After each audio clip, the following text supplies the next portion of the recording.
Danny say? Right. Alright, so I'm here, I'm in the half guard, right? And so what we're going to do this week is just the entry into deep half.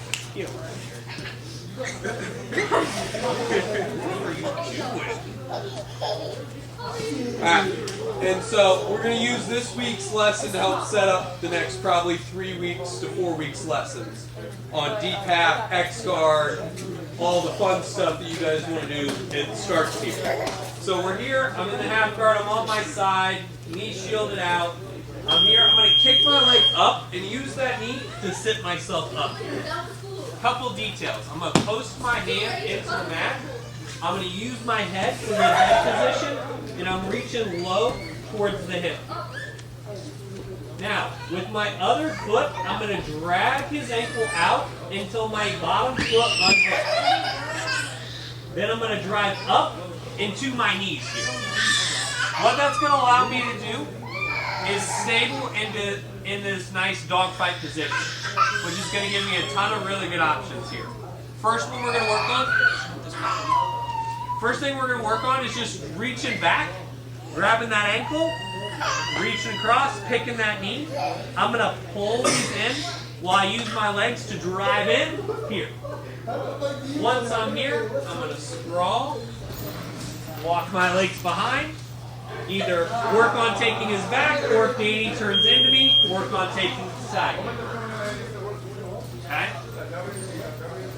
So we're here. Boom. I'm hand fighting, doing all sorts of stuff, trying to keep myself in good position, right? I kick myself up. Boom. Here. Drag the ankle out. Drive up to that dogfight position. Now, a lot of people are going to put some shoulder pressure in here. They're going to widen out that base. That's fine. I like that. If he stays knee down, though, here, all we're going to look to do, grab that ankle, reach across, pick that knee, drive them in, sprawl, and walk towards the back. Questions on that? So, with your hands on the ankle, or you're just trying to hold their leg there, or okay. So, think about it this way. If I'm here, Riley's question, am I pulling that in or am I just posting? When I come up here, I drag that ankle out. If I'm here, he's keeping a good base on this. He's not just going to let me drive through it. So when I reach here, I'm actively pulling this in. Now, am I going to get his knees together quickly? No. But I need to pull that in so that I have that drive. That helps get my hips engaged. Lets me walk behind it. Does that make sense? So you are actually pulling that. It's not just like a knee block or a knee tap. Okay, I was just wondering what's wrong with No, you don't want to so much go backwards with it, because then it puts it in your way. And then you're going to get the fun guys who like to invert and do weird shit. I like to collapse their legs together. That way when I sprawl, it sticks their legs together. Then I walk behind. Other questions? So if he's not like on his knees, you're like when they come to his knee, if he's like actually posted on his foot, like how do you want to sit? Other ideas. That's where we go to other options. So like if we're here, and I'm in this position, and Danny posts up to that foot, that's where things like the roll through, the limp arm, that's where those things are going to come into play. If Danny's posted out like this, we're going to both assume that he doesn't suck at jiu-jitsu, and we got to do something else. So that's going to be, if someone posts out like that, you're going a totally different direction. Other questions? 1, 2, 3. Boom. I'm working. We're in the half guard. I sit myself up. Boom. Drag the ankle out, right? I come up to that dogfight position. Danny's wrestled a day or two in his life, allegedly, so he's going to put a little pressure on this wizard here. He's going to add a little pressure to that shoulder, start driving into me. So just reaching across and grabbing his ankle, not really going to work out. All we're going to do is wave high. I like Carson. I'm going to wave to him. This hand, instead of hooking his hip, is going to come in between my hip and his hip. As soon as it comes through there, it's going to wave up big, come back around to that hip. Once you're there, then you start reaching for collars, backpack grip, or you can hunt him down. Whatever you want to do. But the basics of this is just a giant weight. So I'm here with Danny. I come to the other side because I'm ambidextrous and can do both. Boom, I come up. I drag the ankle out. Come up to my knees. He drives into me. I don't like that. Boom. This hand comes up, out, and around. Once we're here, I'm going to start working. I like to threaten a little bit of a choke and then start putting my hooks in for the back. Preference, work what you want from that position, but now you're in a good spot. Take the back, or start making some taps. Questions on this one? Everything's the same up until the arm. Literally, into that dogfight position is all the same up until that point. Questions? Before you go to tug the arm the way over, are you breaking up the posture a little bit? Not as much, because a lot of times what's happening in this position, he's trying to drive my head down and his head down. So all I'm looking to do is I'm using that weight and that pressure to help me. Realize jiu-jitsu was created by a man who weighed 140 pounds soaking wet on his best day. He was not a big man. So it's all created off his leverage and his momentum. So Danny really drives this into me. It actually makes my move even more effective. So I'm going to actually push into him a little bit. Let him know, hey, like, I could take you down here. I could definitely shoot. That's what you have to realize about jiu-jitsu. If you're muscling your way through a move or a technique or something, something has gone terribly wrong. Because 99% of jiu-jitsu, leverage, technique, momentum, angles, timing, has more to do with that than it does any sort of athletic prowess. If you think I'm joking, watch Elio Gracie in a video. He is the most unathletic looking man I've ever seen. And I watched a video where he was throwing very world-class black belt around like children. One of the best people I've ever rolled with in my life. He probably, well, when he fought in the WEC, he was at 135. I bet he walks 155 now. And that's Rob Bell. He calls it midget jiu-jitsu. So I don't know. He's 5'5". 5'6". He would literally spin me around when we roll. You're like, oh, Dustin, what's that? No, like, you know how I mess with you guys sometimes? He was doing that to me. It was real weird. It was real demoralizing. I was like a 4-strike brown belt at the time. It hurt my feelings. I have some. Allegedly, my therapist revants this. Any other questions on that? Can you repeat again? Yes. So like when I'm here, boom, one more time we'll walk through. I sit myself up, boom, here. Biggest thing with the arm is, it's going kind of limp. It's called a limp arm. But all we're looking to do is drag it from here to in between our hips, here and out. So that way I can come around the back. So it's not, a lot of people try to muscle their way through this. They're like, oh, he's going to whizzer down, I'm going to just base myself into this. Doesn't help you. Boom. That's how you can start working to take the back, attacking legs, attacking all sorts of things. Other questions? 1, 2, 3. Alright, so I'm here. Boom, we're here. I set myself up. Boom, I come up to the dogfight position. And we're here, and he's elbowing down, or he's putting his shoulder in real hard. And for whatever reason, I'm just not confident in my ability to get my arm out. Maybe it's the pajamas, maybe it's just in general he's got it tight, he's driving into me, I don't know what it is, but I just can't see myself left arming out this. All we're going to do is I'm going to look to pinch my knees, duck my head to his belt, and this hand is going to shoot in between his legs. One of the big things I kept seeing on Tuesday was we kept trying to do this and try to like barrel roll to the side on this. When we're doing this, it's almost like we're forward rolling is the easiest analog to this. I'm here, forward roll, through.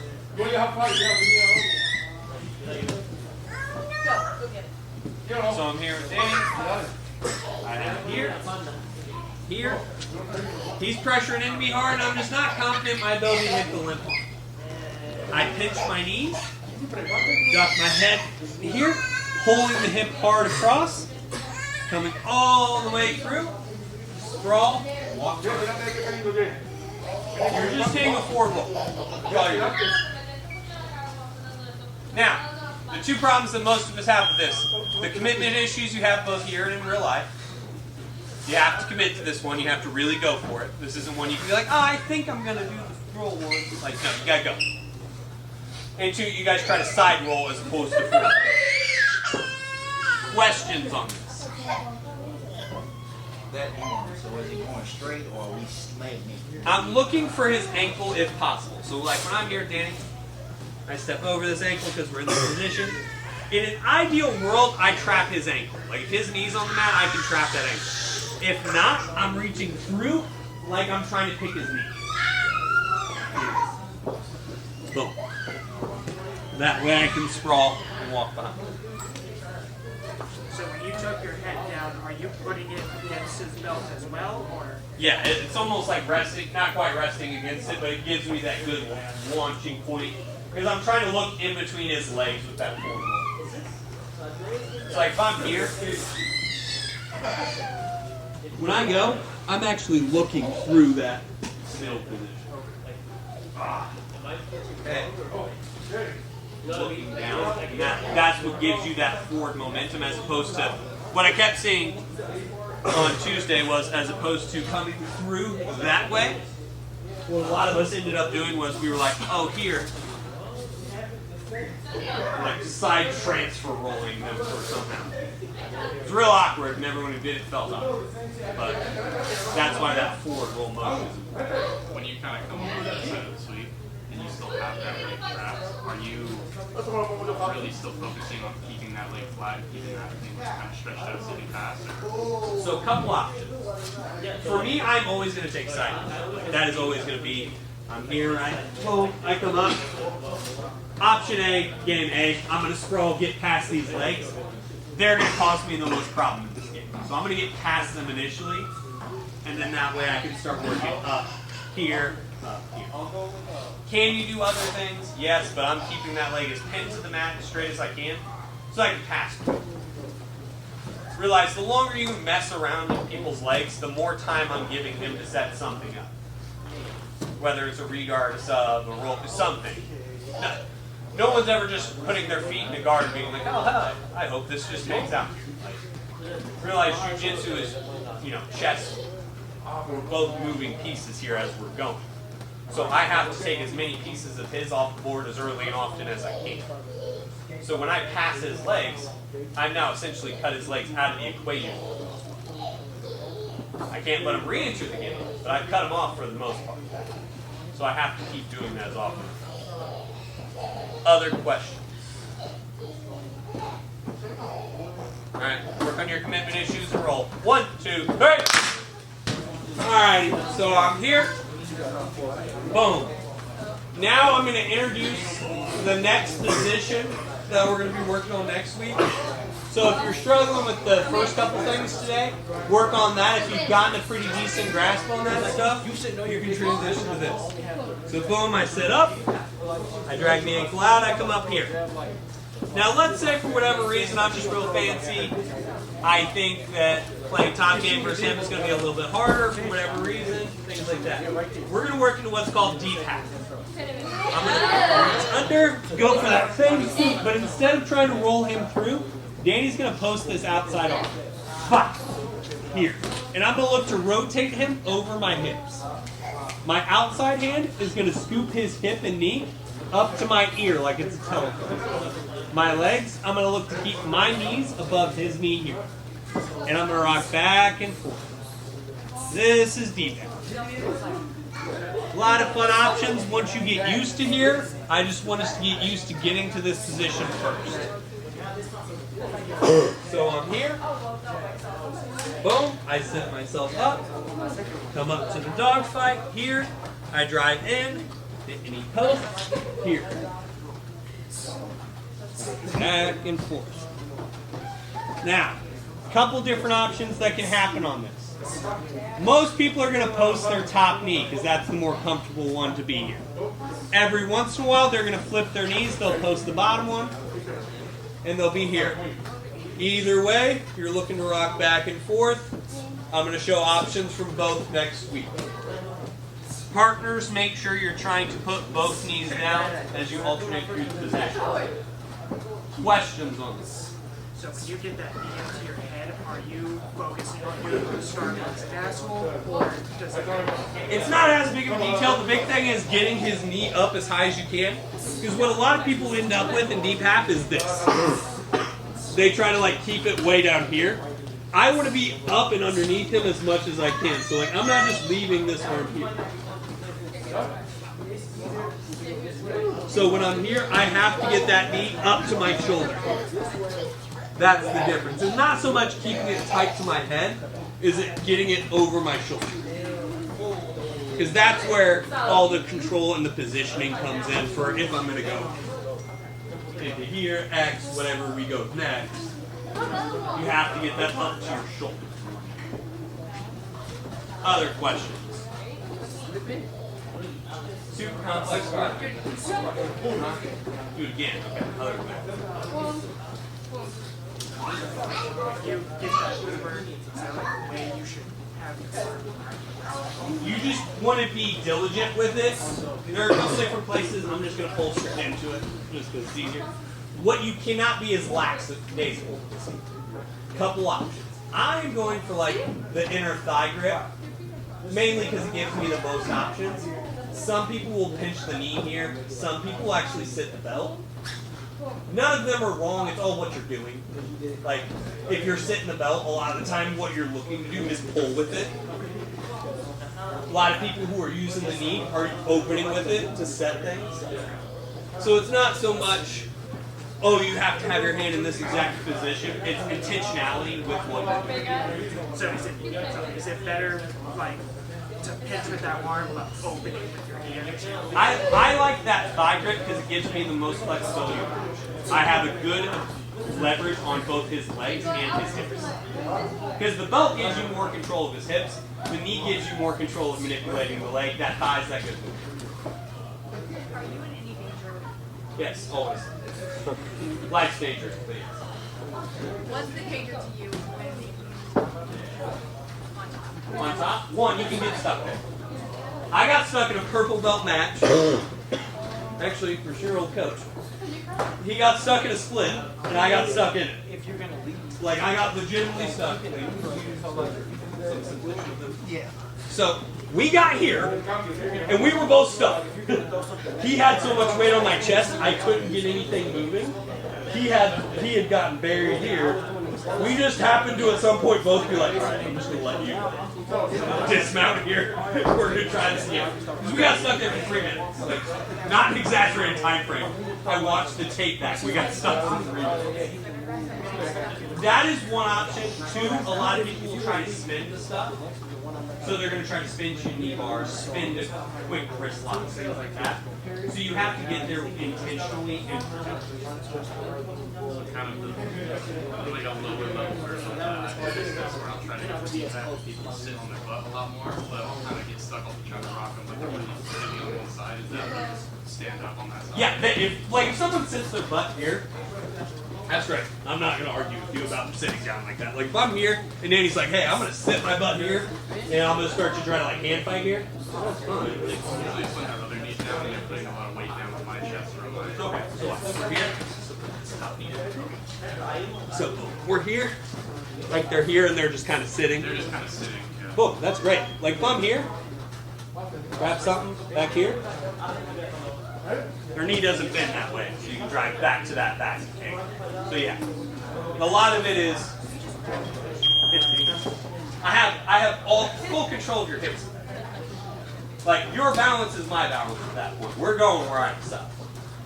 Now I have to make good choices still, but if you establish halfway decent deep half, you have control of the balance of that.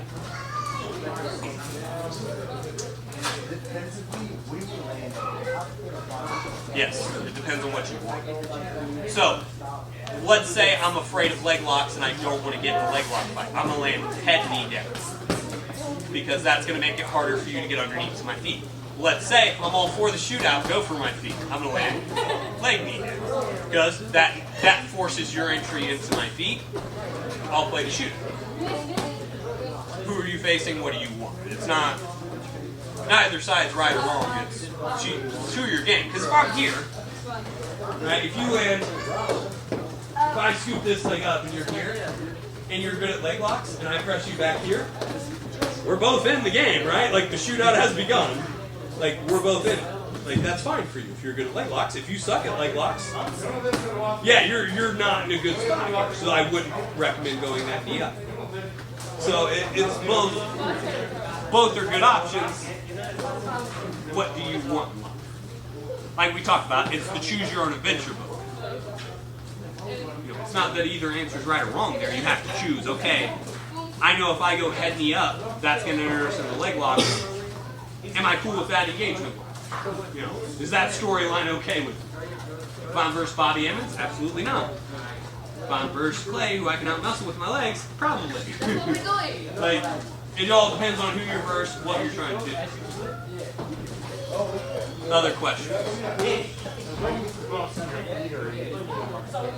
So, most of the time I'm going to cross my feet. I want to keep my feet crossed above his knees.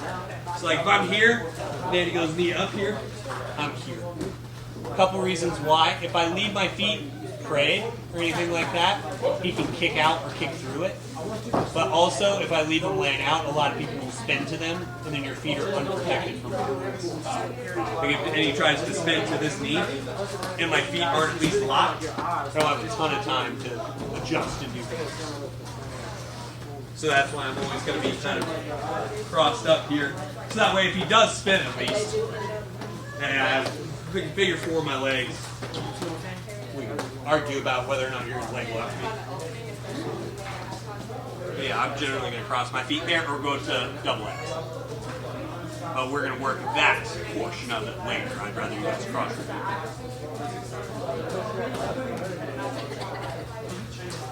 Any other questions before we walk through it one more?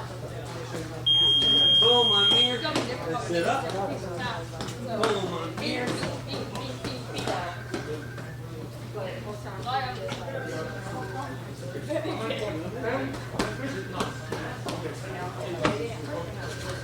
You have all sorts of other comments. 1, 2, 3.